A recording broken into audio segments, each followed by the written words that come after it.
with my shoes on. In spring 2008, I bought my indigo leather high heel shoes. They were my favorite color, made of soft leather with a strong heel and a square toe that was very comfortable for work. I had worked for more than 10 years as an administrative assistant for a transnational company in Mexico City. I dressed formally and needed shoes with both style and comfort. Soon after I purchased my shoes, I found an advertisement from a job agency hiring bilingual people to work in Canada.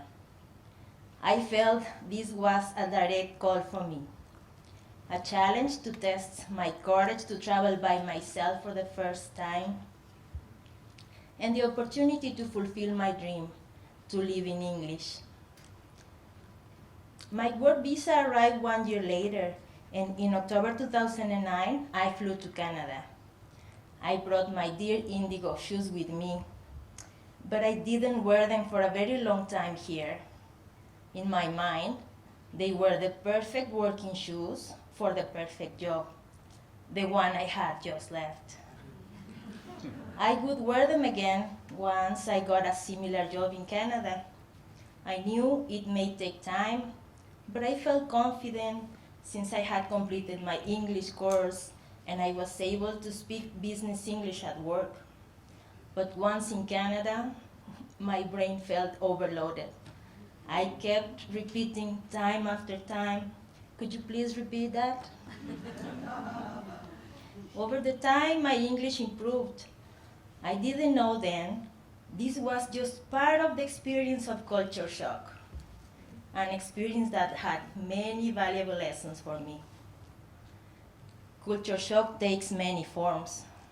To move from a city with a population of 22 million to a small town in Alberta with a population of 7,000 was a big one. I walked many times on the streets of Peace River with the feeling, something is missing here. But I understood later, I was missing the crowds, the noise, and the fast-paced life. I have learned now to appreciate silence, the time I spend by myself, and I don't feel lonely. As a new immigrant to Canada, I found myself living and working with people from all over the world, suddenly exposed to cultures with different values and different ways to see the world. That made me realize I had come to Canada with more than my suitcase and my dear shoes.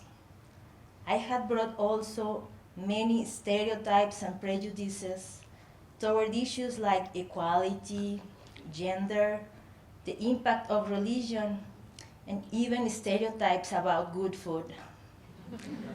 But don't get me wrong, I still think Mexican food is the best. But I have now tasted many amazing flavors from other countries. Another shock concerns shoes. I grew up in the suburbs of Mexico City with 5 sisters and 2 brothers. It was very common to hear my mom yelling to one of us, "Ponte los zapatos," which means, "Put on your shoes." We were not allowed to walk inside the house without shoes because she would say, "You're going to catch a cold," or "You will ruin your socks." It was funny explaining to my family that here in Canada, the typical thing to do is to take off your shoes as soon as you enter your home and walk around with your socks on. Here, nobody will get mad at you. It's been 9 years since I arrived in Canada. And of course, I still have my dear indigo high heel shoes. I continue enjoying their style and comfort, not only at work, but also when I dress up for a special occasion or when I go to dance.